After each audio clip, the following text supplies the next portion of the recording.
स्वागत है आपका डेली करंट अफेयर्स की सीरीज में। आज के इम्पोर्टेंट करंट अफेयर्स को हम लोग देखेंगे। वीडियो अगर पसंद आए तो वीडियो को लाइक करें, शेयर करें और चैनल को सब्सक्राइब कर लें। पहला इम्पोर्टेंट करंट अफेयर है, प्रधानमंत्री नरेंद्र मोदी को श्रीलंका का सर्वोच्च नागरिक सम्मान मिला है। इस सम्मान का नाम क्या है?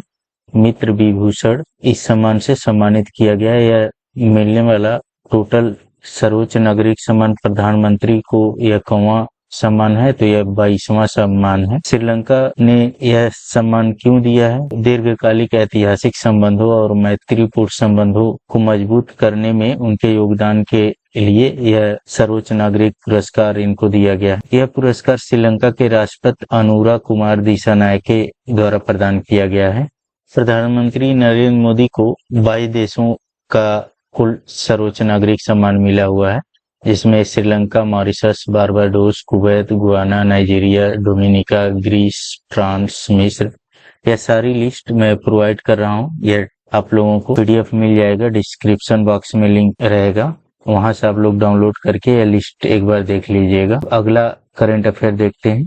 अमेरिका के राष्ट्रपति डोनाल्ड ट्रंप ने राष्ट्रीय सुरक्षा एजेंसी एनएसए के निदेशक टिमोथी हॉक को बर्खास्त कर दिया है। यह याद रखेंगे आप लोग। अगला करंट अफेयर है, बांग्लादेश ने अगले 2 वर्षों के लिए बिम्स्टेक की अध्यक्षता हासिल की है। इससे पहले कौन अध्यक्ष था? तो थाईलैंड अध्यक्ष था।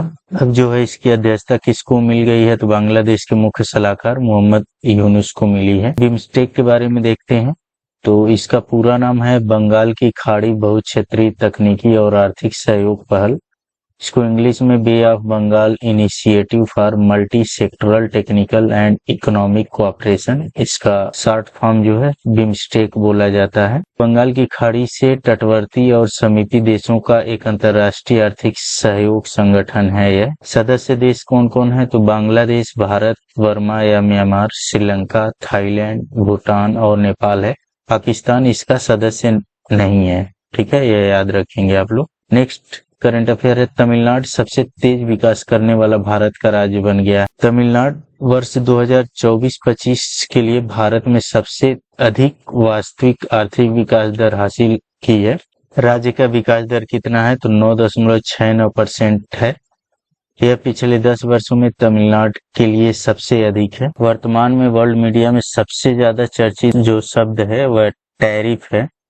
ऐसा इसलिए क्योंकि डोनाल्ड ट्रंप ने विश्व के सभी देशों पर टैरिफ लगा दिया है। भारत पर कितना टैरिफ लगाया है? तो 26% भारत पर टैरिफ लगाया हुआ है। उनका कहना है कि भारत अमेरिका पर लगभग 52% के आसपास टैरिफ लगाता है, तो इसलिए इसके आधे 26% टैरिफ अमेरिका ने भारत पर लगाया हुआ है। टैरिफ क्या होता है? तो यह एक ऐसा कर है जो सरकार दूसरे देशों से आयातित वस्तुओं और सेवाओं पर लगाती है, या किसी देश की सरकार अपने देश में आयातित वस्तुओं पर यह कर लगाती है। टैरिफ आमतौर पर आयातित वस्तुओं के कुल मूल्य के प्रतिशत के रूप में लागू होता है। यह टैरिफ क्यों लगाया जाता है उसको हम लोग देखते हैं। या टैरिफ लगाने का उद्देश्य क्या है? टैरिफ घरेलू उद्योगों की सुरक्षा के लिए लगाया जाता है। ऐसा इसलिए क्योंकि टैरिफ आयातित वस्तुओं को स्थानीय रूप से उत्पादित वस्तुओं की तुलना में अधिक महंगा बना देते हैं।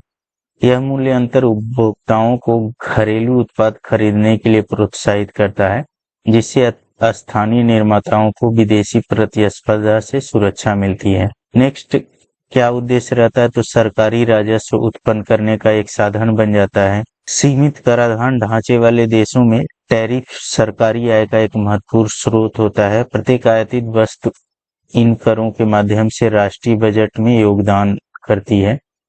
नेक्स्ट है, व्यापार असंतुलन को संबोधित करना होता है या असंतुलन को दूर करना होता है, तब टैरिफ लगाया जाता है।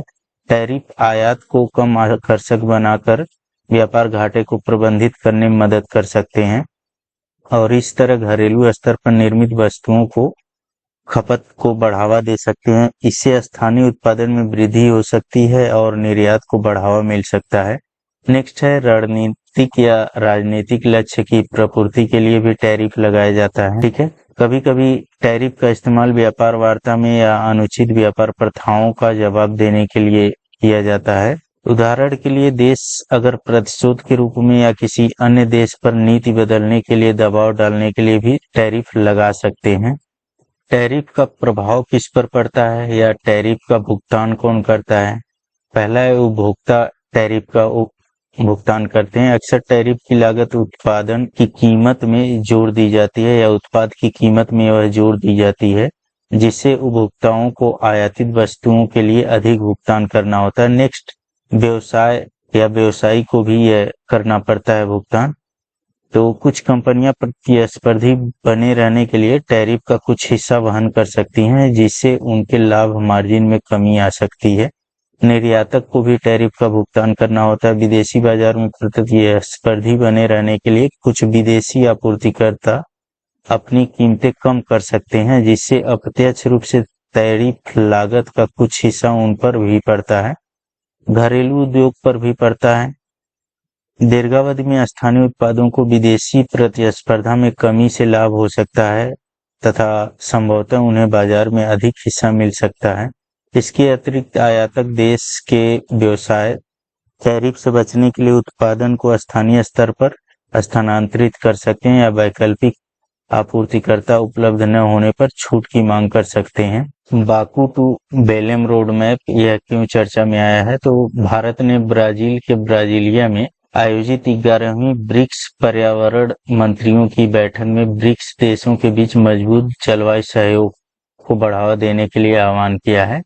भारत ने राष्ट्रीय स्तर पर निर्धारित योगदान एनडीसी का समर्थन करने के लिए जलवायु वित्त में $1.3 ट्रिलियन जुटाने के लिए Baku to Belum road map पर ब्रिक्स से आग्रह किया हुआ है। भारत का एनडीसी लक्ष्य क्या है? तो भारत 2070 तक नेट न्यूट्रल हो जाएगा और 2030 तक 2005 के स्तर का 45% उत्सर्जन में कमी ला देगा। यह भारत का आईएनडीसी के तहत टारगेट है। नेक्स्ट, ओरिजिनल ब्रिक्स की स्थापना कब हुई थी? तो 2009 में ब्रिक्स की स्थापना हुई थी। इसमें कौन कौन से देश स्टार्ट में शामिल थे? तो इसमें ब्राजील, रूस, इंडिया और चाइना, तब इसका नाम ब्रिक था। नेक्स्ट 2010 में साउथ अफ्रीका इसमें शामिल हो गया, तब इसका नाम ब्रिक्स पड़ गया। उसके बाद से 2024 में अन्य देश शामिल हो गए, इजिप्ट, इथोपिया, ईरान और यूनाइटेड अरब अमीरात।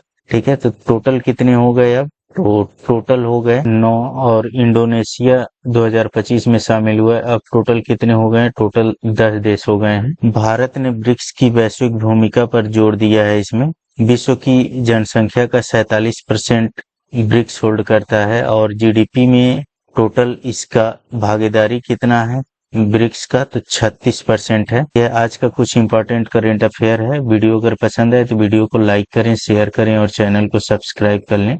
धन्यवाद।